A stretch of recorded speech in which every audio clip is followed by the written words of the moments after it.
ज्यादा अच्छा होना भी गुनाह है, पता ही नहीं चलता। लोग कद्र कर रहे हैं या इस्तेमाल। जब किसी के नाम को बार बार पुकारा जाता है तो उसे मुड़कर देखना ही पड़ता है कि कौन उसे बुला रहा है। उसी प्रकार जब ईश्वर के नाम का सिमरण निरंतर किया जाता है तो ईश्वर उनकी पुकार जरूर सुनते हैं। इतना मत बोलिए कि लोग चुप होने का इंतजार करें, बल्कि इतना बोलकर चुप हो जाइए कि लोग आपके दोबारा बोलने का इंतजार करें। मुस्कुराओ, क्या गम है? जिंदगी में टेंशन किसको कम है? अच्छा या बुरा तो केवल भ्रम है। जिंदगी का नाम ही कभी खुशी कभी गम है। शेर की एक सीख हमेशा याद रखना, जंगल की अर्थव्यवस्था चाहे कैसी भी क्यों ना हो, मैं घास नहीं खाऊंगा। ये मेरा घमंड नहीं, बल्कि मेरी सच्चाई है, क्योंकि मैं जानता हूं मैं कौन हूं। सीख खराब परिस्थिति देखकर कभी हार ना माने।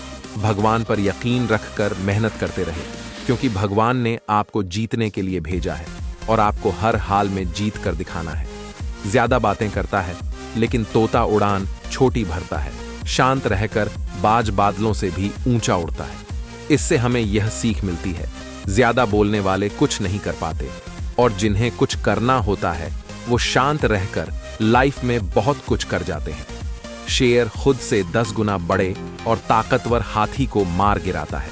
हाथी की ताकत जानते हुए भी शेर का एटीट्यूड उससे कहता है कि मैं हाथी को मार सकता है, और दूसरी तरफ हाथी ताकतवर होने के बावजूद शेर को देखकर यह सोचता है कि मैं इसका मुकाबला नहीं कर पाऊंगा।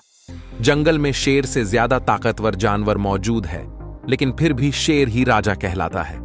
शेर अपने कॉन्फिडेंस और लड़ने के एटीट्यूड की वजह से जंगल पर राज करता है, और बाकी जानवर खुद को कमजोर और शेर को ताकतवर समझने की वजह से शेर से नहीं जीत पाते। याद रखें, अगर आप में अपने काम को लेकर यह एटीट्यूड और कॉन्फिडेंस है कि मैं इसे कर ही लूंगा, तो आपको दुनिया की कोई भी ताकत जीतने से नहीं रोक सकती। कोई इंसान आपसे बहुत गुस्सा है तो आपको उसे अपने ऊपर गुस्सा हो लेने दीजिए, और आप उसकी गुस्से वाली बात को मत काटें। थोड़ी देर बाद वह खुद शांत हो जाएगा। अगर वास्तव में आपकी गलती है तो सॉरी भी बोल दें। अपनी गलती को स्वीकारना सीखो, माफी मांगकर अपनी गलती को सुधारो, और अपने किए वादों को किसी भी कीमत पर मत तोड़ो, बल्कि उन्हें निभाना सीखो। इससे समाज में आपकी अलग पहचान बनेगी। इस समय आपके अंदर ऊर्जा और ताकत का अंबार है। आप जो चाहो वो कर सकते हो। अपने ऊर्जा, शक्ति और जोश को सही जगह पर इस्तेमाल करो, वरना बाद में पछताओगे। इस उम्र में आपको अगर लगता है कि आपकी एक गर्लफ्रेंड होनी चाहिए, ये बहुत गलत है। ये समय आपके टैलेंट को पहचानने और लक्ष्य को निर्धारित करने का है। इसे पहचानो, क्योंकि आज से कुछ सालों के बाद आपको इस बात से सम्मान मिलेगा कि आप क्या काम करते हो, ना कि आपके पास गर्लफ्रेंड है या नहीं।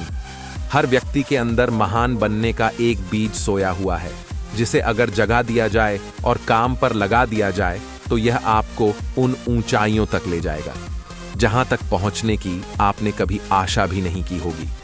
बस शर्त यही है कि इस सोए हुए बीज को खुद ही उठाना पड़ता है।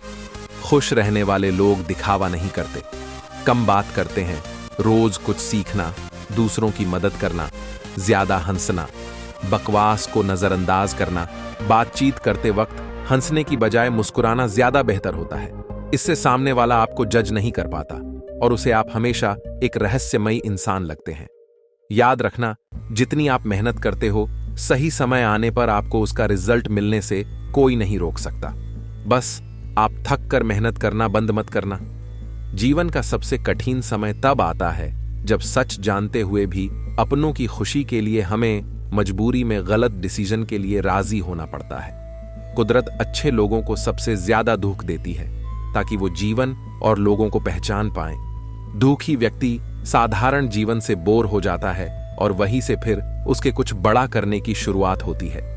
अगर आप अपने दुख दूसरों से शेयर नहीं करते हैं तो समझ जाएं आपने जीवन जीना सीख लिया है, क्योंकि समझदार लोग ये जल्दी समझ जाते हैं कि दूसरों को अपना दुख बताने से कोई फायदा नहीं है। अपना दुख खुद को ही सहना पड़ता है, कोई भी आपकी मदद नहीं कर सकता।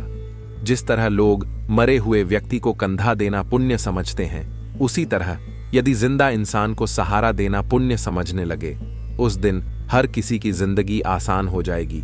जब तक कोई मुकाम हासिल न करोगे, लोगों से प्यार और इज्जत की उम्मीद मत करो। जो अपनी इज्जत नहीं करता, खुद को किसी काबिल नहीं बनाता, उसे कहीं इज्जत नहीं मिलती। मान लीजिए आप बस से कहीं जा रहे हैं और रास्ते में वो बस खराब हो गई और उसे बनने में 1 दिन का वक्त लगेगा।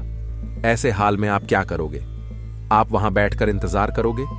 नहीं, आप दूसरी बस लोगे और वहां से उसी वक्त निकल जाओगे। उसी तरह जीवन में कोई परेशानी आने से आप एक जगह रुककर दुखी नहीं हो सकते, आपको उसे छोड़कर आगे बढ़ना ही होगा। किसी से बदला लेना है तो इतने सफल हो जाओ कि हर जगह सिर्फ आपका नाम ही चले। किसी को मारकर या लड़कर बदला लेने से बेहतर सफल हो जाओ, वो आपको देखकर जीवन भर जलकर राख होता रहेगा। जब एक बार दिमाग में प्लान बन जाता है कि मुझे ये काम करना है, फिर मेरे पास दूसरा कोई ऑप्शन नहीं बचता।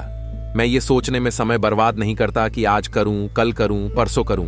एक बार मैंने ठान लिया कि मुझे ये करना है तो मैं उसे तुरंत स्टार्ट कर देता हूं। समय रहते सपनों को पूरे नहीं कर पाओगे तो जीते जी मर जाओगे। समय को जब आप अपने हिसाब से रखते हो तब समय आपको सुख देता है, और जब समय आपको अपने अनुसार रखता है तो समय आपको दुख देता है। कमजोर लोग अपमान का बदला लड़कर लेते हैं और बुद्धिमान लोग सफल होकर अपमान का बदला लेना है तो इतने सफल होइए कि अपमान करने वालों की आपसे बात तक करने की औकात ना रहे। जिम्मेदार लड़के अपने पिता की दौलत पर ऐश नहीं करते, बल्कि वे जिम्मेदारी लेकर इतनी मेहनत करते हैं कि बुढ़ापे में उनके पिता को मेहनत ना करनी पड़े। जो अपनी मेहनत पर यकीन करते हैं वे जीवन में कभी नहीं भटकते, वे एक दिन मंजिल तक पहुंच ही जाते हैं। आप जो बनना चाहते हैं उस तक जाने के रास्ते आपके पैरों के नीचे ही हैं, चलने की शुरुआत कीजिए। अगर आप अकेले खुश नहीं हो तो आप किसी दूसरे के साथ भी खुश नहीं रह सकते। किसी की अकड़ सहने, उससे दबने और रोने से बेहतर खुद इस लायक बन जाओ कि ना किसी की अकड़ सहनी पड़े, ना किसी से दबना पड़े और ना किसी के लिए रोना पड़े। यदि कोई व्यक्ति बात करते वक्त कम बोलता है और जब वे बोलते हैं तो वे तेज और सीधे पॉइंट पर बोलते हैं, तो वे उनकी कुछ बातें सीक्रेट रखने की अधिक संभावना रखते हैं। हर पल तुम्हारी एक सांस कम हो रही है। कोई उसे जी लेता है, कोई उसे काट लेता है। जीवन सिर्फ एक सांस है, इसे इसकी पूर्णता में जी लो। आप जीवन काटने नहीं जीने आए हो। सच्चा प्यार और सच्चे कपल वो होते हैं जो एक दूसरे का करियर बनाने में मदद करते हैं, एक दूसरे का जीवन बर्बाद करने में नहीं। अगर आप किसी चीज को उसके मालिक के रूप में देखते हैं तो उस चीज को खरीदने की संभावना बढ़ जाती। किसी चीज को पाने के लिए मेहनत इस हद तक कीजिए कि किस्मत भी बोल पड़े ये चीज तेरे लिए ही बनी है। तुम्हें अब उसका दिल नहीं बल्कि ये पूरी दुनिया जीतनी है। उसने किस हीरे को गंवाया है ये बात सबके सामने प्रूफ करनी है। जो लोग काम करते हुए संगीत सुनते हैं उन लोगों पर काम के दबाव का असर कम होता है। साथ ही यह भी देखा गया कि इन लोगों का बिहेवियर अपने साथी लोगों के साथ सकारात्मक रहता है। आधे से ज्यादा लोग इस दुनिया में खुश नहीं हैं। उसका कारण यह है कि लोगों का अपनी बुरी आदतों पर कंट्रोल नहीं है। सही गलत सबको पता है, लेकिन लोग जीवन में एक्शन लेने से डरते हैं, बदलाव लाने से डरते हैं और अपनी बुरी आदतों को छोड़ने से डरते हैं। अंत में ये लोग रोते हैं क्योंकि इनकी बुरी आदतें इनका जीवन बर्बाद कर देती हैं। जब दिल टूटता है तो कुछ लोग नया रिलेशन बनाने की तैयारी करते हैं और कुछ लोग अपनी तकदीर बनाने की तैयारी करते हैं। अगर आप 24 घंटे किसी के लिए अवेलेबल रहोगे तो यकीन मानो वो एक दिन आपकी कद्र करना बंद कर देगा। दुनिया में आए और चले गए ऐसा जीवन मुझे नहीं चाहिए। अगर आया हूं तो कुछ न कुछ तो बेहतर करके जाऊंगा ही। एक बार श्री राम ने कहा कि लक्ष्मण मेरे और सीता के बीच एक विवाद हो गया है, तुम न्याय करो। लक्ष्मण जी मान गए। श्री राम ने कहा, मैं कहता हूं कि मेरे चरण सुंदर हैं। सीता कहती हैं कि उनके चरण सुंदर हैं। तुम दोनों के चरणों की पूजा करते हो, अब तुम ही फैसला करो कि किसके चरण सुंदर हैं। लक्ष्मण जी बोले, आप मुझे इस धर्म संकट में मत डालिए। तब श्री राम ने समझाया, तुम बैरागी हो, निर्भय होकर कहो किसके चरण सुंदर हैं। राम के चरणों को दिखाते हुए लक्ष्मण जी बोले कि माता, इन चरणों से आपके चरण सुंदर हैं। माता सीता खुश। इस पर लक्ष्मण जी बोले, माता अधिक खुश मत होना, भगवान राम के चरण हैं, तभी आपके चरणों की कीमत है। अब राम जी खुश हो गए। तब लक्ष्मण जी फिर बोले, आप दोनों को खुश होने की जरूरत नहीं। आप दोनों के चरणों के अलावा भी एक चरण है जिसके कारण ही आपके चरणों की पूजा होती है, यानी आचरण आपके चरण सुंदर हैं। तो उसका कारण आपका महान आचरण है। व्यक्ति का आचरण अच्छा हो तो उसका तन और मन दोनों ही सुंदर होते हैं और वह संसार में अपने नाम की अमिट छाप छोड़ जाता है। जीवन अनंत नहीं है, छोटा है, लघुकालीन है। हम हमेशा नहीं रहने वाले। कितने ही लोग थे, हमसे बड़े और हमसे छोटे भी, जिन्हें हम बचपन से अब तक अपनी यात्रा में जानते हमारे साथ ही थे, लेकिन वे चले गए। उनकी ही तरह हम भी एक दिन नहीं रहेंगे। इसलिए जिन सुखों को हम पाना चाहते हैं, जरूरी है कि उसके लिए अनिवार्य कर्म को हम भविष्य पर न टालें। कल पर चाहे कुछ भी हो, चीजों को वह टालने की आदत छोड़ दें। भले ही सिर के ऊपर लहरा रही मृत्यु हमार हो, जब तक जीवित हैं हमारे पास मौका है कि हम भरपूर जी लें, एक अच्छा मनुष्य बनकर जिएं। एक बच्चा फटे पुराने जूतों के साथ प्लास्टिक की गेंद से खेल रहा था। लोगों को उसके जूते देखकर बहुत दुहक हुआ। तभी किसी सज्जन ने बाजार से नया जूता खरीदा और उसे देते हुए कहा, बेटा लो, ये जूता पहन लो। लड़के ने फौरन जूते निकाले और पहन लिए। उसका चेहरा खुशी से दमक उठा था। वो मेरी तरफ पलटा और मेरा हाथ थामकर पूछा, आप भगवान हैं? उसने घबराकर हाथ छुड़ाया और कानों को हाथ लगाकर कहा, नहीं बेटा नहीं, मैं भगवान नहीं। लड़का फिर मुस्कुराया और कहा, तो फिर जरूर भगवान के दोस्त होंगे, क्योंकि मैंने कल रात भगवान से कहा था कि मुझे नए जूते दे दें। वो सज्जन मुस्कुरा दिया। अब वो सज्जन भी जान चुके थे कि भगवान का दोस्त होना कोई मुश्किल काम नहीं। जिन्हें डर लगेगा उन्हें हर कोई डराएगा, और जो निर्भय हैं वो हर स्थिति में हावी हो जाएंगे। भूत प्रेत का मसला बहुत पहले से चला आ रहा है।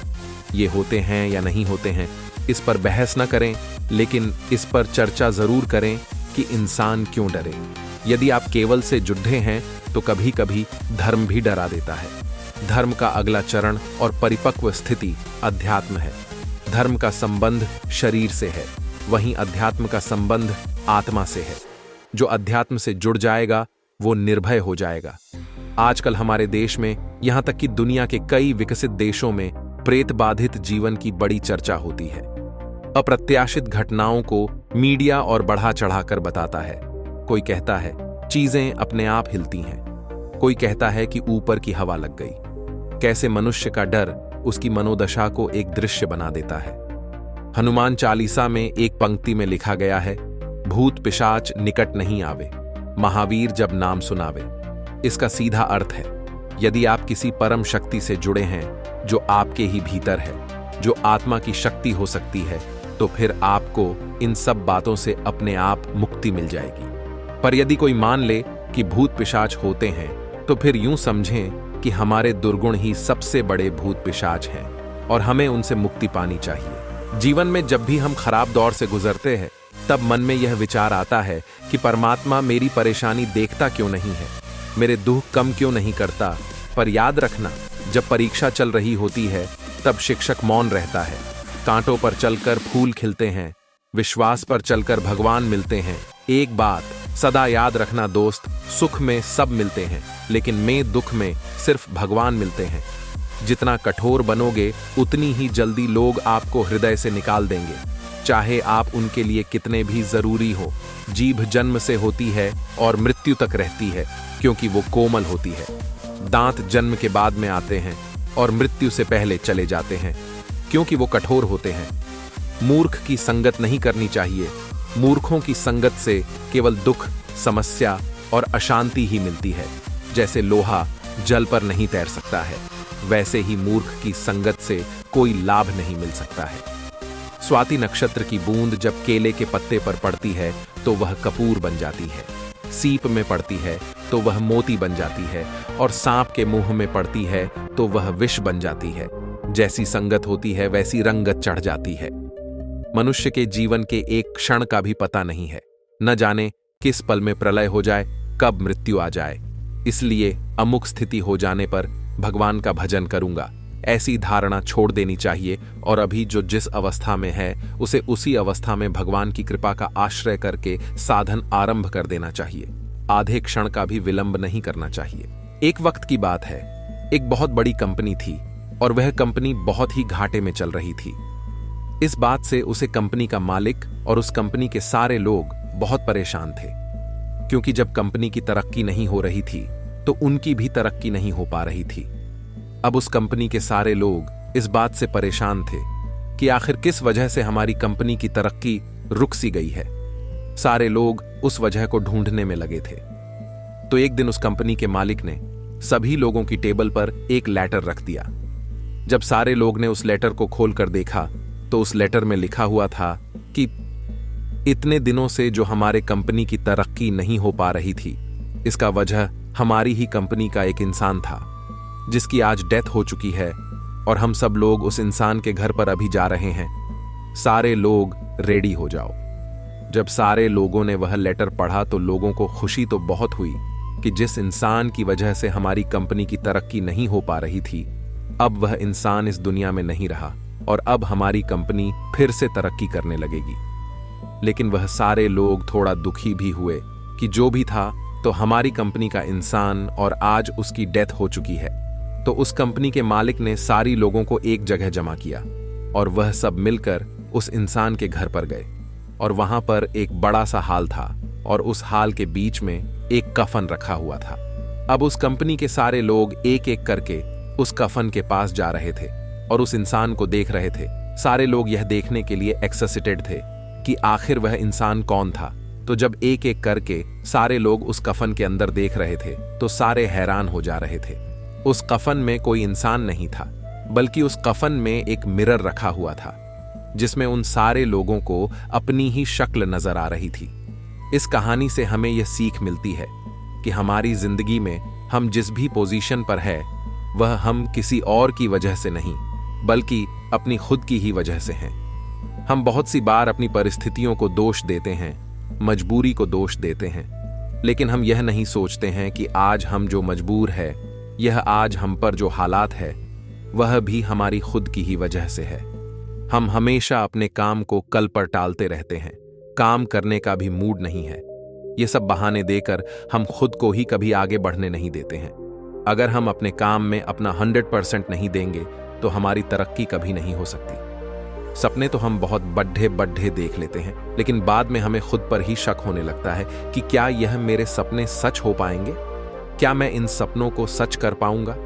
यह शक हमारे दिल में इसीलिए पैदा होता है क्योंकि हमें खुद पता होता है कि मैं अपना सारा दिन किन चीजों पर लगा रहा हूं। हमें रोज रात में गिल्ट महसूस होता है कि मैं आज का दिन भी बर्बाद कर दिया, वेस्ट कर दिया और काम के नाम पर कुछ नहीं किया।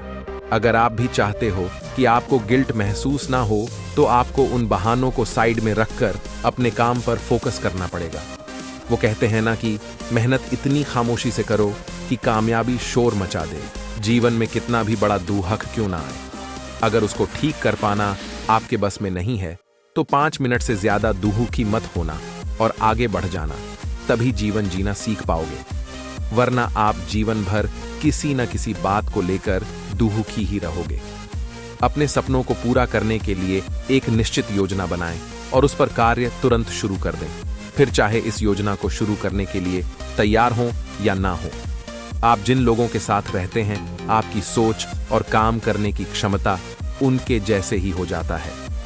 दोस्त ऐसे बनाओ जो आपको अच्छे काम करने के लिए उत्साहित करें और बुरे काम करने से तुरंत रोकें। अगर आप अपने दम पर कोई सेकंड हैंड बाइक भी खरीद रहे हैं तो आप उन लोगों से कई गुना ज्यादा सफल होंगे जो अपने माता पिता के पैसों के दम पर लाखों की कार में घूमते हैं। 16 से 25 की उम्र में जो लड़के अपना पूरा दिन लड़कियों के पीछे वेस्ट कर देते हैं, अंत में उन्हें ना उनका प्यार मिलता और ना ही करियर। और इसी उम्र में जो लोग करियर बनाने के लिए मेहनत करते हैं, अंत में उन्हें उनका प्यार भी मिलता है और करियर भी। जब हम अपने मोबाइल का पासवर्ड किसी को नहीं देते तो अपने जीवन का कंट्रोल किसी और को कैसे से सकते हैं। खुद मेहनत कीजिए। या तो मैं कुछ नहीं करता, लेकिन जब मैं कुछ करता हूं फिर उस काम को मुझसे बेहतर कोई नहीं कर सकता। अगर पढ़ने की या किसी काम को करने की आदत बनानी है तो खुद से कमिटमेंट कर लीजिए कि अगले 1 महीने तक इस काम को इतनी देर हर हाल में करूंगा। यकीनन 1 महीने बाद आपको उस काम की आदत पड़ जाएगी। एक तो लोग खुद कोई अच्छा काम नहीं करेंगे और जब कोई दूसरा करता है तो उसमें बुराई ढूंढना शुरू कर देंगे। यदि आप खुद किसी के लिए कुछ अच्छा नहीं कर सकते तो आपको लोगों की अच्छाई में बुराई निकालने का कोई हक नहीं है। या तो आप काम कर लो या बहाना कर लो। दोनों चीजें एक साथ नहीं हो सकती। बार बार खुद को धोखा देना और गुमराह करना बंद कर दो। एक फाइनल डिसीजन अभी के अभी लो। रथ का खुद पर कोई जोर नहीं है। रथ पर घोड़े, उसके चालक और मालिक का अधिकार है, लेकिन रथ मालिक के हिसाब से नहीं चल रहा है। कभी घोड़े रथ को कहीं ले जाते हैं, तो कभी रथ चलाने वाला रथ को कहीं लेकर चला जाता है, लेकिन मालिक आत्मा की बात कोई नहीं सुन रहा। इतिहास के बहुत से महान लोगों ने महान और बड़े काम की शुरुआत इस विचार के साथ शुरू की, यदि मेरी तरह दिखने वाले बहुत से लोग महान सफलता हासिल कर सकते हैं तो मैं क्यों नहीं। आप कुछ करो या ना करो, टाइम तो बीत ही रहा है। अगर टाइम बीत ही रहा है तो इसका उपयोग किसी बेहतर काम में करो। आलसी बनने से काम नहीं चलने वाला। हमेशा अपना सर्वश्रेष्ठ प्रदर्शन करें, चाहे आपके दर्शकों की संख्या कितनी भी हो। दुखी रहना है तो सब में कमी खोजो, और प्रसन्न रहना है तो सब गुण खोजो। जब तक किसी भी बात की पूरी जानकारी ना हो, तब तक हमें वहां मौन रहना ही उत्तम है, क्योंकि अधूरा सत्यपूर्ण झूठ से कई गुना ज्यादा खतरनाक होता है। प्रार्थना की रफ्तार इतनी तीव्र होती है कि जुबान पर आने से पहले ही परमात्मा तक पहुंच जाती है। जो किया है वो अवश्य सामने आएगा। कर्म किसी के सगे नहीं होते। जो व्यक्ति दूसरे की निंदा कर खुश होता है, वह ऐसा कर अपने जीवन के पुण्य को खत्म करता है, लेकिन वह एक दिन खुद लोगों की दृष्टि में निंदा का पात्र बन जाता है, क्योंकि निंदा करने से मनुष्य अपने जीवन का सिर्फ पुण्य ही नहीं, बल्कि पुण्य से प्राप्त हुए सुख, यश, कीर्ति सभी का सर्वनाश कर बैठता है। तुम उसके लिए शोक करते हो जो शोक करने के योग्य नहीं है, और ज्ञान की बातें करते हो। बुद्धिमान व्यक्ति ना जीवित और ना ही मृत व्यक्ति के लिए शोक करते हैं। दूसरों का भला करने वाले मनुष्य को हमेशा कष्टों का सामना करना पड़ता है, क्योंकि हमेशा फल देने वाले वृक्ष को भी पत्थरों की मार सहनी पड़ती है। भगवद गीता में लिखा है, युद्ध वही जीतता है जो युद्ध में लगने वाले समय से अधिक समय तक युद्ध जीतने की तैयारी करता है। जो योद्धा युद्ध से पहले जितनी मेहनत करेगा, उसे युद्ध के वक्त उतनी ही कम चोटें आएंगी। विश्वास करो, तुम पर भगवान की बड़ी कृपा है, तभी तो तुम्हें मनुष्य देह मिला है। यह और भी विशेष कृपा समझो जो तुम्हें भजन करने की बुद्धि प्राप्त हुई और भजन के लिए सुअवसर मिला। इस सुअवसर को हाथ से मत जाने दो, नहीं तो पछताओगे। परिस्थिति का 3 प्रकार से सामना कर सकते हैं। पहला, या तो उसे स्वीकार कर ले, अगर स्वीकार नहीं कर सकते तो उसे बदलने की कोशिश करे, और अगर बदल भी नहीं सकते तो उसे नियति पर छोड़ दे। संसार के संयोग में जो सुख प्रतीत होता है उसमें दुख भी मिला रहता है, परंतु संसार के वियोग से, सुख दुख से अखंड आनंद प्राप्त होता है। निंदा आकाश की ओर फेंके गए उस पत्थर के समान है जो लौटकर उसी पर गिरता है जिसने उसे फेंका था। ये जिंदगी हंसी है, इससे प्यार करो। अभी है रात तो सुबह का इंतजार करो। वो पल भी आएगा जिसकी ख्वाहिश है आपको। रब पर रखो भरोसा, वक्त पर एतबार करो। कल को आसान बनाने के लिए आज आपको कड़ी मेहनत करनी ही पड़ेगी। हमारे आलस्य की सजा सिर्फ हमारी असफलता नहीं है, दूसरों की सफलता भी है। सफलता पाने के लिए हमें पहले विश्वास करना होगा कि हम कर सकते हैं। गलती हर इंसान से होती है, लेकिन गलती सुधारता वही इंसान है जो दिल से साफ होता है और रिश्तों को खोना नहीं चाहता। जब किसी की नजरअंदाज करने की हद पार कर जाए तो अजनबी बन जाना ही मुनासिब होता है। किसी पर आरोप लगाने से पहले यह देखना चाहिए कि हम स्वयं कितने सही हैं। घमंड के लिए नहीं, लेकिन कभी कभी आत्मसम्मान के लिए जिंदगी में कुछ लोगों का साथ छोड़ना पड़ता है। जिंदगी जबरदस्त है, इसे जबरदस्ती ना जिएं, बल्कि जबरदस्त तरीके से जिएं। पूजा करने का कोई सिद्धांत नहीं है। परमात्मा हर उस दिल की सुनता है जो पवित्र, निर्दोष और ईमानदार है। जब कोई व्यक्ति अपनी समस्या को आपके सम्मुख रखता है, तब वह आप पर ईश्वर के जैसे पूर्ण विश्वास रखता है। पेड़ के नीचे रखी भगवान की टूटी मूर्ति को देखकर समझ आया कि परिस्थिति चाहे जैसी भी हो, पर कभी खुद को टूटने नहीं देना, वरना ये दुनिया जब टूटने पर भगवान को घर से निकाल सकती है, तो फिर हमारी तो औकात ही क्या है। भले ही लड़ लेना, झगड़ लेना, पिट जाना, पीट देना, मगर बोलचाल बंद मत करना, क्योंकि बोलचाल के बंद होते ही सुलह के सारे दरवाजे बंद हो जाते हैं। गुस्सा बुरा नहीं है, गुस्से के बाद आदमी जो वैर पाल लेता है वह बुरा है। गुस्सा तो बच्चे भी करते हैं, मगर बच्चे वैर नहीं पालते। वे इधर लड्डहते झगड़ते हैं और उधर अगले ही क्षण फिर एक हो जाते हैं। कितना अच्छा रहे कि हर कोई बच्चा ही रहे। जो मुस्कुरा रहा है उसे दर्द ने पाला होगा, जो चल रहा है उसके पांव में छाला होगा। बिना संघर्ष के इंसान चमक नहीं सकता। यारों जो जलेगा उसी दिए में तो उजाला होगा। उदास होने के लिए उम्र पड्डी है। नजर उठाओ सामने जिंदगी खड़ी है, अपनी हंसी को होंठों से न जाने देना, क्योंकि आपकी मुस्कुराहट के पीछे दुनिया पड़ी है। करने दो बकवास जो करते हैं, खाली बर्तन और खाली दिमाग हमेशा आवाज करते हैं। मनुष्य की मानवता उसी वक्त नष्ट हो जाती है जब उसे दूसरों के दुख पर हंसी आने लगती है।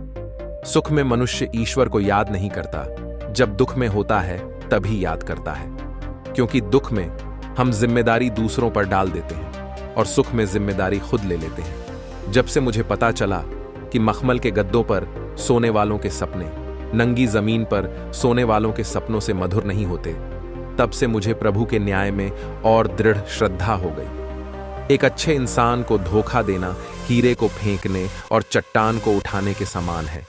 सुंदरता आपकी दृष्टिकोण में होती है। किसी को कीचड़ में खिला कमल भी लुभाता है और किसी को चांद में भी दाग नजर आते हैं। आप किसी का भाग्य नहीं बदल सकते, लेकिन अच्छी प्रेरणा देकर किसी का मार्गदर्शन तो कर ही सकते हैं। श्री कृष्ण कहते हैं, जीवन में कभी मौका मिले तो सारथी बनना स्वार्थी नहीं। एक गांव में एक जवान लड़का रहता था और वो अपने आलसपन और काम चोरी के लिए मशहूर था। सभी गांववासी उसे आलसी कहकर ही पुकारते थे, क्योंकि वो पूरे दिन एक पेड़ के नीचे पड़ा रहता और लेटते लेटते वो अपने फ्यूचर के बारे में सोचता रहता और अच्छे अच्छे सपने देखता। उसके दिन ऐसे ही आलस में गुजर रहे थे, लेकिन एक दिन उस गांव में एक साधु आए जो कि अगले 3 दिनों तक उसी गांव में ठहरने वाले थे। वो दिन भर लोगों से चंदा करते और लोगों को उपदेश देते और रात में गांव के बाहर बने मंदिर में आराम करते। वो साधु जब भी दान लाने जाते और रात को वापस आते तो वो साधु हर बार उस जवान लड़के को उसी पेड़ के नीचे लेटा हुआ पाते। साधु 2 दिनों तक ये सब देखते रहे और समझ गए कि ये लड़का मानसिक आलस का गुलाम है। तीसरे दिन जब वो वापस लौट रहे थे, वो उस लड़के के पास गए जो अभी भी उसी पेड़ के नीचे लेटा हुआ था।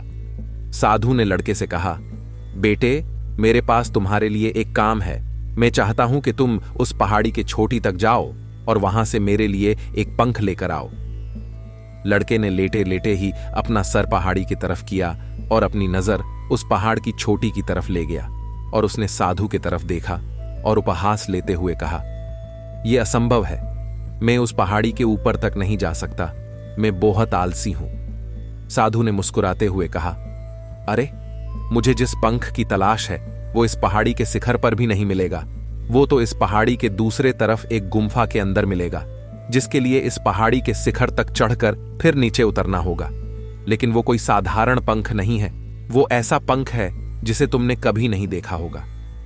वो पंख रेयर लेकिन सुंदर पंख है जो रोशनी बिखेरती है। साधु के इन बातों से उस लड़के के अंदर एक्साइटमेंट बढ़ गई। उसने आज से पहले ऐसे पंख के बारे में कभी नहीं सुना था और ऐसे रोमांचक सफर के बारे में सुनकर वो अंदर ही अंदर एक्साइटमेंट हो गया था। इसीलिए उसने साधु के चुनौती को कबूल किया और वो पहाड़ी की तरफ चल पड़ा। लेकिन चढ़ाई बहुत लंबी और मुश्किल था। जल्द ही लड़के का शरीर थकने लगा, सांस फूलने लगी और शरीर से पसीना बहने लगा।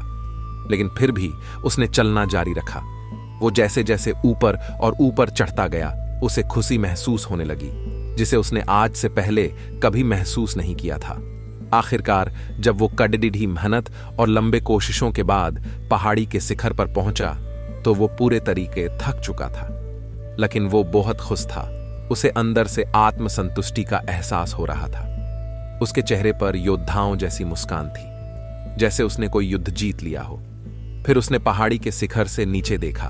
उसके सामने एक बहुत ही मनमोहक नजारा था, लेकिन असली चुनौती आगे थी, क्योंकि उसे फिर उस पहाड़ी से नीचे भी उतरना था और उस गुम्फा को भी ढूंढना था जिसमें पंख मिलने की बात कही गई थी। नीचे उतरना बहुत ही ज्यादा मुश्किल और खतरनाक था, क्योंकि ढलान ज्यादा गहरी थी और चढ़ाई के समय लड़का बहुत बार लड़खड़ाया और गिरा भी था, तो वो डर भी उसके अंदर था। लेकिन साधु को वो पंख लाके देने के वादे की वजह से वो लगातार आगे बढ़ता रहा। काफी खोज, मुशक्कत और कड़ी मेहनत के बाद जब वो अंत में गुम्फा तक पहुंचा तो उसने देखा कि पंख वहीं पड़ा हुआ था, जो कि ऊपर एक बड़ी सुराख से आने वाली रोशनी की वजह से चमक रहा था। फिर उसने उस पंख को उठाया और उसके सुंदरता को देखता ही रह गया। वो काफी देर तक पंख को ही घूरता रहा, लेकिन फिर अचानक उसे याद आया, मुझे तो अभी वापस भी जाना है। उसने खुद के तरफ देखा। वो पूरी तरह से थक चुका था और वो चिंता में पारहज गया कि वो मेंग कैसे चढ़ेगा, पहाड़ और वो साधु तक पंख कैसे पहुंचाएगा। एक पल के लिए उसने हार मानने के बारे में सोचा, लेकिन उसे वो खुशी और गर्व की भावना की याद आ गई जो उसने पहाड़ी के शिखर पर पहुंचकर महसूस किया था। उसे एहसास हुआ कि उसके अंदर इस सफर को दोबारा पूरा करने की ताकत और मजबूती है। वो दोबारा पहाड़ी पर चढ़ने लगा। उसके मांसपेशियों में दर्द हो रहा था और कमजोरी की वजह से पैर कांप रहे थे, सांस फूल रहे थे। वो कई बार लड़खड़ाकर गिर भी पड़ा, लेकिन उसने हार नहीं मानी। वो खुद को आगे बढ़ाने के लिए लगातार मोटिवेट करता है। अथक मेहनत और घंटों की कड़ी डीडी कोशिशों के बाद जब वो साधु के पास पहुंचा और उनके हाथों में वो पंख रखा तो उसके खुशी का ठिकाना न रहा। उसे महसूस हुआ कि उसने आज अपने आलस पर काबू पा लिया है और कुछ बढ़िया करके दिखाया है। उसके चेहरे पर इतनी खुशी और संतुष्टि का भाव देखकर साधु मुस्कुराए और बोले, बहुत बढ़िया मेरे बच्चे, आज तुमने जीवन का बहुत ही महत्वपूर्ण सबक सीखा है कि आलस कोई ऐसी चीज नहीं है जिसे स्वीकार कर लिया जाए, बल्कि आलस एक चुनौती है जिसे दूर करना होगा। ये एक बाधा है जिसे पार करना होगा और आलस को खत्म करने के लिए तुम्हें अपना पहला कदम उठाना ही होगा। अपने मकसद की तरफ चलना ही होगा और तब तक चलते रहना पड़ेगा जब तक तू अपनी मंजिल को हासिल नहीं कर लेता। लड़के ने साधु के शब्दों की गहराई और उसके मकसद को समझते हुए हाँ मैं अपना सर हिला दिया। आज उसे एहसास हुआ कि वो हमेशा ही बड़ी और महान चीजें करने में काबिल था, लेकिन उसके आलस ने उसे रोक रखा था। अब वो जानता था कि उसके पास अपने रास्ते में आने वाले किसी भी बाधा को वो दूर करने की ताकत और मजबूती है। इसके बाद साधु ने उस लड़के को आशीर्वाद दिया और उस गांव से चले गए।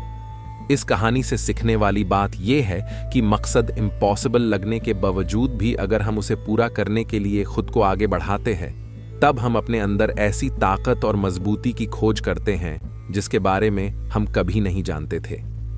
आलसपन पे काबू पाने के लिए हमें खुद को चुनौती देनी चाहिए और बड़ा सपना देखना चाहिए। फिर चाहे उस सपना को पूरा करना कितना ही मुश्किल क्यों ना हो, हमें लगातार मानसिक और शारीरिक रूप से आगे बढ़ते रहना चाहिए। बाधाओं और असफलता के बावजूद मजबूत रहना चाहिए। हमें अपने लिए एक नियम बनाकर उस पर टिके रहकर अपने डेली लाइफ को भी विकसित करना चाहिए। हमें कुछ ऐसी आदतें बनानी चाहिए जो मन न लगने पर भी फोकस और एक्टिव रहने में मदद करेंगे। आलस पर काबू करने का मतलब विकास का मानसिकता विकास करना है। इसका मतलब चुनौतियों और असफलताओं को विकास और सीखने की अपॉर्चुनिटी के रूप में देखना, न कि हार मानने के रूप में। एक समय की बात है, एक गांव में एक छोटा लड़का था। वह बचपन से ही बहुत सपने देखता था। उसका सबसे बड़ा सपना था कि वह एक अंतरिक्ष यात्री बने और चांद पर जाए, लेकिन उसके गांव में ऐसे बहुत कम लोग थे जो इसे संभव मानते थे। लड़का बहुत ही उदास था, पर उसकी इच्छा और सपना कभी नहीं कम हुए। वह हर दिन रात को आसमान को देखता और चांद की ओर इशारा करता। उसकी ईमानदारी, मेहनत और लगन देखकर कुछ लोग अचंभित हो जाते थे। उनमें से एक दिन एक विज्ञानी लड़के के पास गया और उससे बात की। विज्ञानी ने उस लड़के की समस्या को समझा और कहा, तुम अपने सपने को खो नहीं सकते। तुम अपने लक्ष्य की ओर अग्रसर रहो और मेहनत करते रहो। वह लड़का उसके कथनों पर विश्वास करते हुए अपने सपनों की पूरी दिल से मेहनत करने लगा। वह अपनी अध्ययन में ध्यान देने लगा और संगठनशीलता से काम करने लगा। उसने अपने दिनचर्या को नियमित बनाया और बड़े संघर्षों का सामना किया। कुछ समय बाद वह लड़का अपने बड़े सपने को पूरा करने का अवसर प्राप्त करता है। उसे अंतरिक्ष यात्री बनने का मौका मिलता है और चांद पर जाने का सपना साकार होता है। उसकी मेहनत, संघर्ष और संगठन उसे सफलता तक पहुंचाती है। इस कहानी से हमें यह सीख मिलती है कि हमेशा अपने सपनों का आदर करें और अपने लक्ष्य की ओर प्रगति करें। चाहे आपके आसपास लोग इसे संभव नहीं माने, लेकिन अगर आप मेहनत और धैर्य से काम करें तो आप अपने सपनों को साकार कर सकते हैं।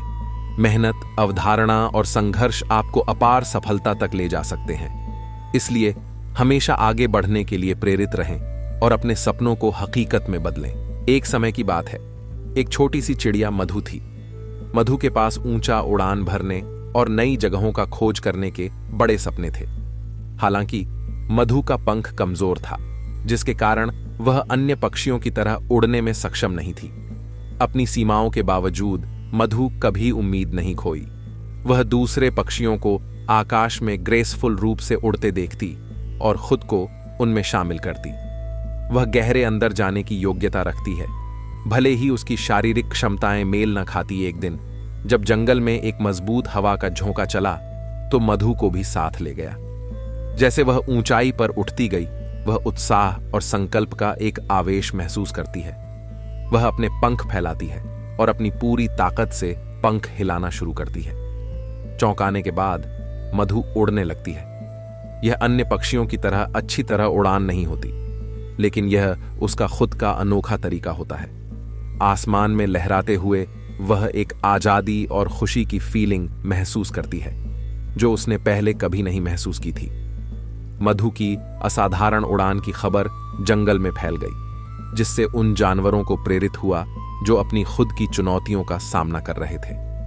उन्हें यह एहसास हुआ कि वे भी अपनी सीमाओं को पार कर सकते हैं और अपने सपनों को पूरा कर सकते हैं, अगर वे खुद को मेहनत, विश्वास और थोड़ी सी हिम्मत देते हैं। उस दिन से मधु जंगल में साहस और संकल्प की प्रतीक बन गई। उन्होंने सबको यह सिखाया कि चाहे वे छोटे या कमजोर क्यों न हो, वे आश्चर्यजनक उच्चताओं तक पहुंच सकते हैं, अगर वे खुद में विश्वास रखें। मधु की कहानी हमें याद दिलाती है कि हमारी सीमाएं हमें परिभाषित नहीं करती हैं। सतत परिश्रम, विश्वास और थोड़ी सी हिम्मत के साथ हम किसी भी बाधा को पार कर सकते हैं और अद्भुत सफलता को हासिल कर सकते हैं। क्या कुछ ऐसा नहीं है जिसमें हम सबकी रुचि हो? क्या ऐसा कुछ भी नहीं है जिससे हर किसी का सरोकार हो? इससे कोई फर्क नहीं पड़ता कि वे कौन लोग हैं और दुनिया में कहां रहते हैं। आदमी केवल रोटी से जिंदा नहीं रह सकता। हर किसी के अपने अपने शौक होते हैं। कुछ लोग पुराने सिक्के या विदेशी डाक टिकट इकट्ठा करते हैं, तो कुछ सुई धागे से कशीदाकारी करते हैं, और कुछ ऐसे लोग भी हैं जो अपना खाली समय किसी खास खेल में लगाते हैं। बहुत से हैं। कुछ लोग पढ़ने का आनंद लेते हैं, किंतु पढ़ने की रुचियों में अनेक भिन्नताएं। लोग केवल समाचार पत्र या पत्रिकाएं पढ़ते हैं, कुछ उपन्यास पढ़ते हैं, जबकि कई अन्य लोग खगोल विज्ञान, वन्य जीवन या तकनीकी आविष्कारों के बारे में पुस्तकें पढ़ना पसंद करते हैं। यदि मेरी रुचि घोड़ों या बहुमूल्य पत्थरों में है, तो मैं यह अपेक्षा नहीं कर सकता कि दूसरे लोग भी इन रुचियों के प्रति मेरी ही तरह उत्साहित होंगे। यदि मैं टीवी पर खेलों के सारे कार्यक्रमों को बड़ी प्रसन्नता से देखता हूं, तो मुझे यह सच्चाई भी स्वीकार कर लेनी चाहिए कि कुछ लोगों के लिए यह बोरियत भरे भी होंगे। क्या कुछ ऐसा नहीं है जिसमें हम सबकी रुचि हो? क्या ऐसा कुछ भी नहीं है जिससे हर किसी का सरोकार हो? इससे कोई फर्क नहीं पड़ता कि वे कौन लोग हैं और दुनिया में कहां रहते हैं। जीवन में सबसे महत्वपूर्ण क्या है? यदि हम यह प्रश्न किसी ऐसे व्यक्ति से पूछें जो भुखमरी का शिकार हो, तो उत्तर होगा भोजन। यदि यही प्रश्न किसी ठंड से मरने वाले व्यक्ति से किया जाए, तो उसका उत्तर होगा गर्माहट। यदि हम यही प्रश्न किसी ऐसे व्यक्ति से करें जो अकेला, अलग थलग, नितांत एकाकी है, तो संभवतः उसका उत्तर होगा लोगों की संगत और उनका साथ। किंतु ऐसी आधारभूत जरूरतें पूरी हो जाने के बाद भी क्या कुछ और भी है जिसे सब पाना चाहें, जिसकी सबको जरूरत है? आदमी केवल रोटी से जिंदा नहीं रह सकता। ठीक है, भोजन सबको चाहिए और सभी को प्यार और देखभाल भी, किंतु कुछ और भी है इन सबसे अलग, जिसकी हम सभी को जरूरत है, और वह है यह पता लगाना कि हम कौन हैं और यहां क्यों हैं। इस प्रश्न में रुचि लेना डाक टिकट इकट्ठे करने में रुचि लेने जैसा नहीं है। जो लोग ऐसे प्रश्न पूछते हैं वे सभी एक ऐसी चर्चा में भाग ले रहे हैं जो इस ग्रह पर उस समय से चली आ रही है जब जब से मनुष्य यहां रह रहा है। यह ब्रह्मांड, यह पृथ्वी और जीवन अस्तित्व में कैसे आए? यह प्रश्न इस प्रश्न से भी बड़ा अधिक महत्वपूर्ण है कि पिछले ओलंपिक में सबसे ज्यादा स्वर्ण पदक किसने जीते? दुनिया कैसे बनी? जो घटित होता है क्या उसके पीछे कोई इच्छा या अर्थ है? क्या मृत्यु के बाद जीवन है? हम इन प्रश्नों के उत्तर कैसे दे सकते हैं? और सबसे महत्वपूर्ण कि हमें अपना जीवन कैसे जीना चाहिए? लोग इन प्रश्नों को युगों युगों से पूछते आए हैं। दुनिया में ऐसी कोई संस्कृति नहीं जिसमें इन प्रश्नों को कभी न कभी न उठाया गया हो कि आदमी क्या है, दुनिया कहां से आई।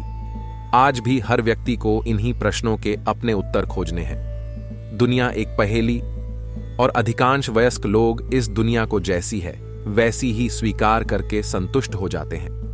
दार्शनिक कभी भी दुनिया का बिल्कुल आदी नहीं होता। उसे दुनिया कुछ अनुचित, चौंकाने वाली एक पहेली जैसी दिखती है। इस प्रकार दार्शनिकों और बच्चों में एक महत्वपूर्ण समान क्षमता है। आप चाहें तो कह सकते हैं कि एक दार्शनिक जीवन भर एक नन्हे बच्चे जैसा जिज्ञासु बना रहता है। अगर हम अपने प्रति ईमानदार नहीं हैं तो दूसरों के प्रति कैसे हो सकते हैं? कभी कभी हम अपने से झूठ बोलते हैं, या अक्सर हम अपने से झूठ बोलते हैं। अब झूठ तो झूठ होता है, चाहे हम अपने से बोलें या दूसरे से। दोनों ही हाल हम अपने को ही ठगते हैं। एक झूठ की बुनियाद आखिर कब तक टिकेगी? हम अपनी एक दुनिया में रहते हैं, उसे बसाते हुए हम एक झूठ को ही सच समझ लेते हैं या उसे दोहराते दोहराते सच समझने लगते हैं। अक्सर हमें लगता है कि इस झूठ का दूसरे को क्या पता, लेकिन जिंदगी की वह बुनियाद इतनी कमजोर होती है कि अचानक किसी समय गिर पड़ती है। मजेदार बात है, तब भी हम अपने को नहीं कोसते, किसी दूसरे को कोसने लगते हैं। हम मानने को तैयार ही नहीं होते कि गड़बड़ हमने की थी। असल में उस तरह की जिंदगी एक तरह का शॉर्टकट है। शॉर्टकट या पगडंडियां हमें अच्छी तो लगती हैं, लेकिन उन्हें ही जिंदगी का सच नहीं मान लेना चाहिए। एक दिन झूठ हम पर ही भारी पड़ता है। जिंदगी में ईमानदारी का एक मतलब होता है। हम अगर अपने लिए ईमानदार नहीं हैं तो दूसरे के लिए हो ही नहीं सकते। अपना झूठ दूसरे के लिए सच नहीं हो सकता। एक नगर में एक बहुत बड़ा जुलूस निकल रहा था। बड़े हाथी पर सोने के हौदे में बैठे हुए एक सज्जन के साथ हजारों लोग जय जयकार करते जा रहे थे। एक देहाती भी जुलूस देखने वालों में था। उसने पूछा, ये कौन है? उसके पास खड़े नागरिक ने बताया, यह अमुक सम्राट है। इसने अमुक अमुक देशों को जीता है। ईश्वर के सैकड़ों मंदिर बनवाए हैं, उनमें पूजा करने के लिए सैकड़ों पुजारी रखे हुए हैं। तब एक बहुत बड़े रथ पर, जिसे कई घोड़े खींच रहे थे, एक व्यक्ति आए। उनके साथ भी हजारों व्यक्ति थे। देहाती ने पूछा, ये कौन है? नगरवासी ने बताया, ये अमुक गुरु महाराज है। एक नया मत इन्होंने शुरू किया है, लोगों को ईश्वर की पूजा सिखाई है। तब एक और सवारी आई। कितने ही ट्रक, कितनी ही मोटरें, कितने ही बैंड बाजे उनके साथ थे। हजारों लोग जय घोष कर रहे थे। देहाती ने पूछा, ये कौन है? नागरिक ने बताया, ये एक बहुत बड़े महापुरुष हैं। लोग इन्हें ईश्वर का अवतार मानते हैं। इस प्रकार कितने ही लोग निकले। सबसे अंत में एक मरी सी दुबली पतली गद्दी पर सवार एक बूढ़ा सा व्यक्ति आया, जिस साथ कोई भी नहीं था। वह सबकी ओर देखता था पर उसकी ओर कोई नहीं देखता था।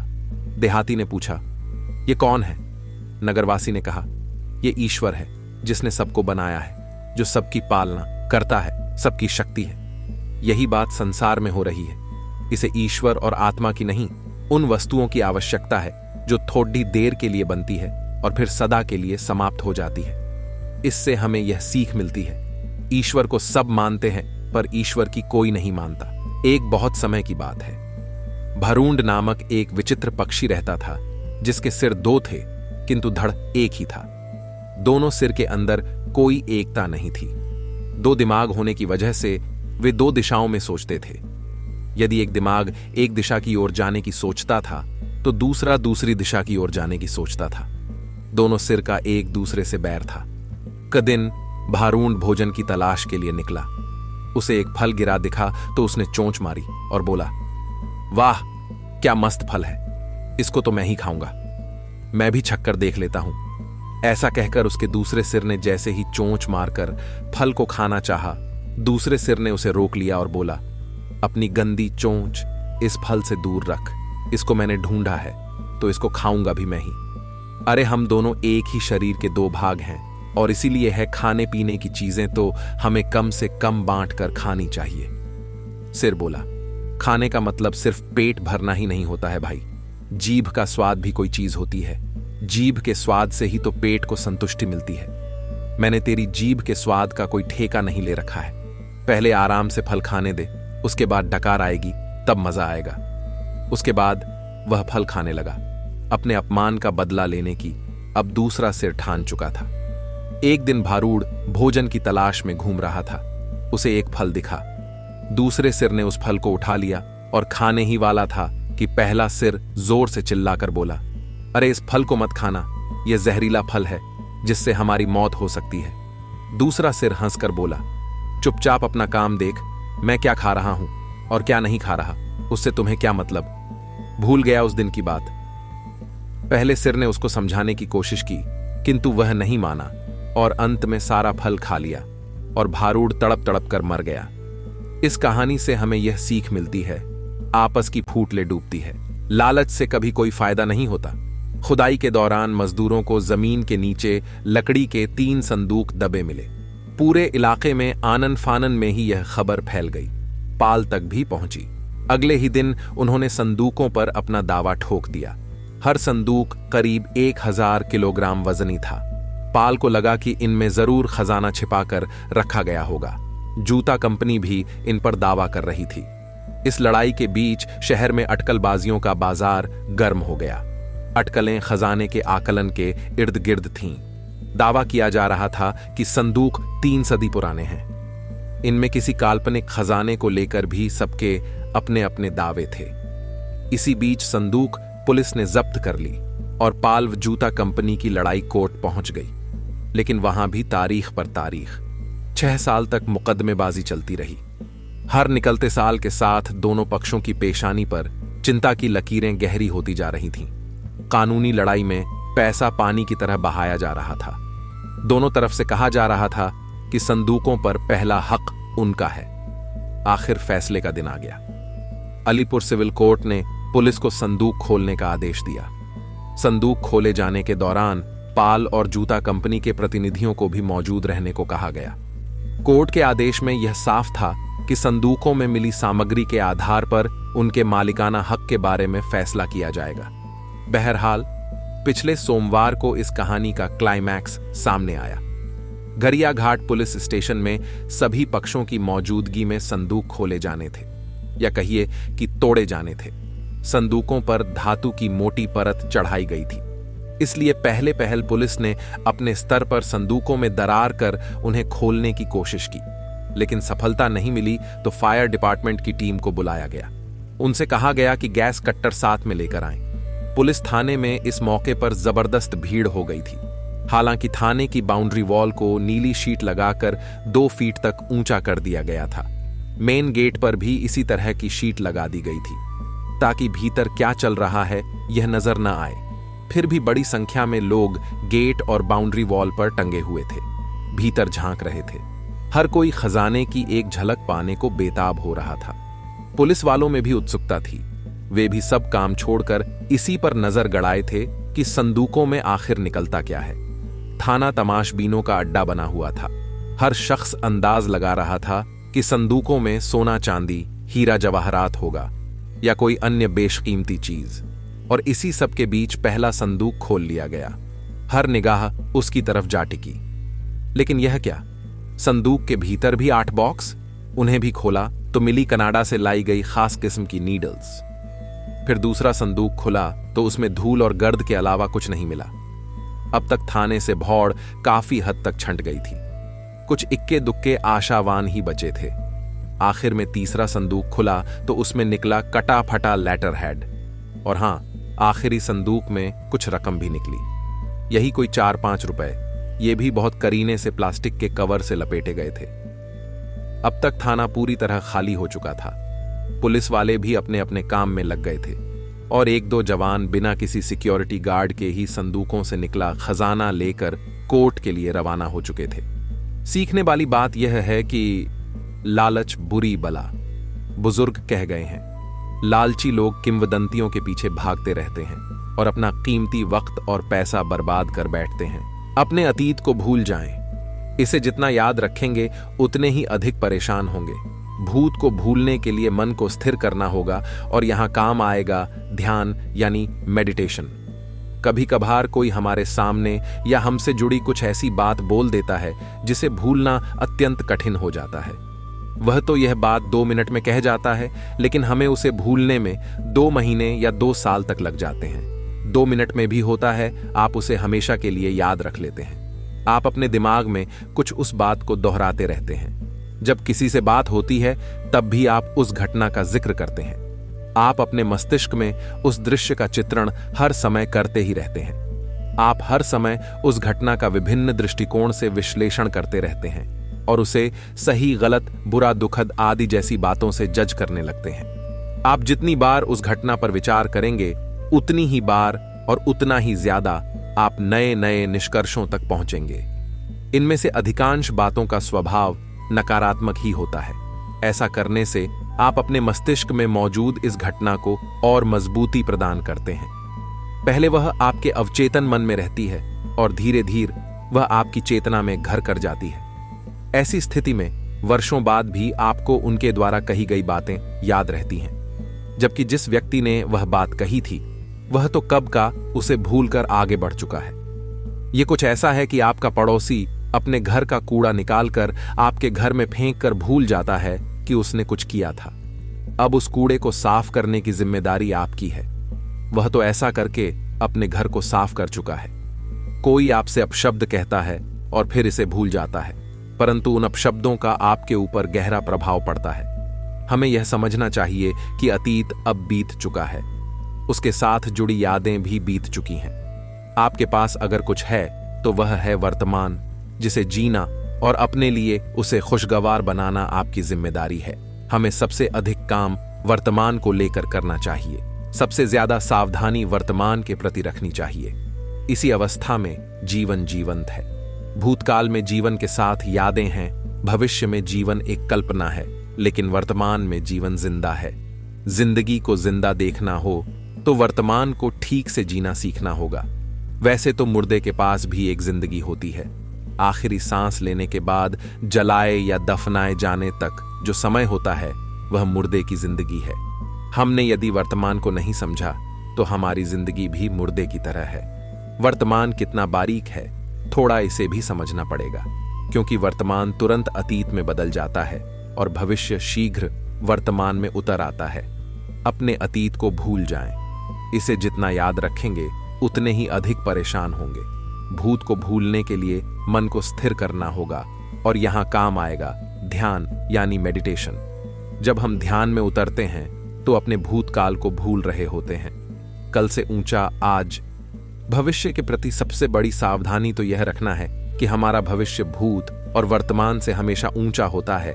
इससे हमें यह सीख मिलती है लिए हो, यानी आने वाला कल जो कि कुछ समय बाद हमारा आज बन जाएगा, इसके ग्राफ में हमेशा ऊंचाई लिए हो।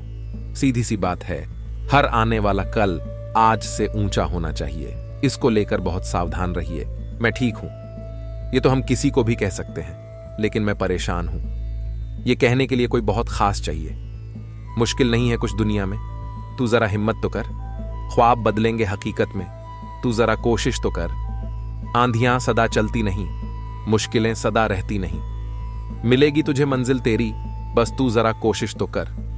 आप यह तय नहीं कर सकते कि आपके सामने कैसी परिस्थितियां आएंगी, लेकिन आप यह तय कर सकते हैं कि उन परिस्थितियों के प्रति आपका नजरिया क्या होगा।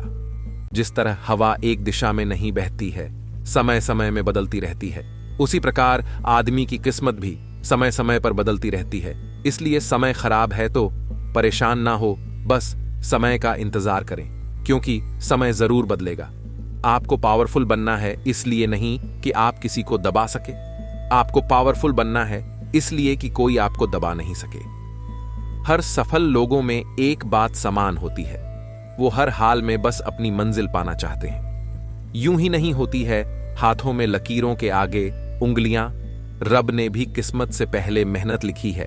एक लक्ष्य ऐसा निर्धारित करें जो आपको सुबह बिस्तर से उठने पर मजबूर कर दे। खुद को खोजिए, नहीं तो जीवन भर आपको दूसरों की राय पर निर्भर रहना पड़ेगा। टूटी हुई चीजें हमेशा तकलीफ देती है, जैसे दिल, नींद, भरोसा और सबसे ज्यादा उम्मीद। जो बाहर की सुनता है वो बिखर जाता है, जो भीतर की सुनता है वो संवर जाता है। फल की उम्मीद मत करो। गीता यह भी बताती है कि कर्म को उत्तमता और दक्षता के साथ करना चाहिए। सकाम पुरुष के कर्म की अपेक्षा निष्काम पुरुष का कर्म अधिक अच्छा होना चाहिए। फल की इच्छा का त्याग भी जीवन की कला है। जो कर्म करते हैं उनकी दोहरी भावना होती है।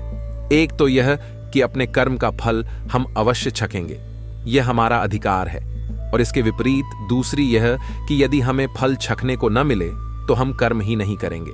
गीता इन दोनों के अतिरिक्त तीसरी ही भावना या वृत्ति बताती है। वह कहती है, कर्म तो अवश्य करो, पर फल पर अपना अधिकार मत मानो। जो कर्म करता है उसे फल का अधिकार अवश्य है, परंतु तुम उसे अधिकार को स्वेच्छा से छोड़ दो। रजोगुण कहता है लूंगा तो फल के सहित ही, जबकि तमोगुण कहता है छोड़ूंगा तो कर्म के सहित ही। यूं दोनों एक दूसरे के भाई ही हैं। इसलिए तुम इन दोनों से ऊपर उठकर शुद्ध सद्गुणी बनो, अर्थात कर्म तो करो पर फल को छोड़ दो, यानी फल को छोड़कर कर्म करो, फल की उम्मीद मत करो। गीता यह भी बताती है कि कर्म को उत्तमता और दक्षता के साथ करना चाहिए। सकाम पुरुष के कर्म की अपेक्षा निष्काम पुरुष का कर्म अधिक अच्छा होना चाहिए। यह अपेक्षा उचित ही है, क्योंकि सकाम पुरुष तो फलासक्त है, इसलिए फल संबंधी स्वप्न चिंतन में उसका थोड़ा बहुत समय और शक्ति अवश्य लगेगी। परंतु फलेच्छा रहित पुरुष की तो प्रत्येक क्षण और सारी शक्ति कर्म में ही लगी रहेगी। जैसे नदी को छुट्टी नहीं, हवा को विश्राम नहीं और सूर्य सदैव जलते ही रहना जानता है, उसी प्रकार निष्काम कर्ता सतत सेवा कर्म को ही जानता है। अब यदि ऐसे निरंतर कर्मरत पुरुष का कर्म उत्कृष्ट नहीं होगा तो किसका होगा? इसके अलावा सकाम और निष्काम पुरुष की कर्म दृष्टि में जो अंतर है वह भी निष्काम पुरुष के कर्म के अधिक अनुकूल है। सकाम पुरुष कर्म की ओर स्वार्थ की दृष्टि से देखता है, मेरा ही कर्म और मुझे ही फल। इस दृष्टि के कारण यदि कर्म की ओर से उसका थोड़ा भी ध्यान हटा तो उसमें उसे नैतिक दोष नहीं दिखता, ज्यादा हुआ तो व्यावहारिक दोष दिखेगा। परंतु निष्काम पुरुष की तो अपने कर्म के विषय में नैतिक कर्तव्य बुद्धि रहती है, इसलिए वह इस बात की सावधानी रखता है कि अपने काम में थोड़ी सी भी कमी न रह जाए। इसलिए भी उसका कर्म अधिक निर्दोष होगा। कैसे भी देखिए, फल त्याग अत्यंत कुशल एवं यशस्वी तत्व सिद्ध होता है, इसलिए फल त्याग को योग या जीवन की कला ही कहना चाहिए। यदि निष्काम कर्म की बात छोड़ दें तो भी खुद कर्म में जो आनंद है वह उसके फल में नहीं है। अपना कर्म करते हुए जो एक प्रकार की तन्मयता होती है वह आनंद का एक स्रोत ही है। जैसे चित्रकार से कहो कि तुम चित्र मत बनाओ और ऐसा करने के लिए तुम जो मांगोगे देंगे, लेकिन उसका मन चित्र बनाए बिना कहां मानने वाला है। वह तो चित्रकारी किए बिना रह ही नहीं सकता, क्योंकि यही कर्म उसका आनंद है। इसी तरह बच्चा खेल के मजे के लिए खेलता है और इसमें उसे व्यायाम का फल अपने आप मिल जाता है। जैसी भावना वैसा फल। सांसारिक मनुष्य अपार कर्म करके अल्प फल प्राप्त करता है, पर इससे हमें यह सीख मिलती है, कर्मयोगी थोड़े से कर्म से अनंत गुना फल प्राप्त की कर लेता है। यह फर्क सिर्फ एक भावना के कारण होता है। हालांकि सांसारिक मनुष्य तपस्या कम कठिन नहीं होती, लेकिन बस फर्क इतना है कि वह तपस्या क्षुद्र फलों की खातिर ही होती है।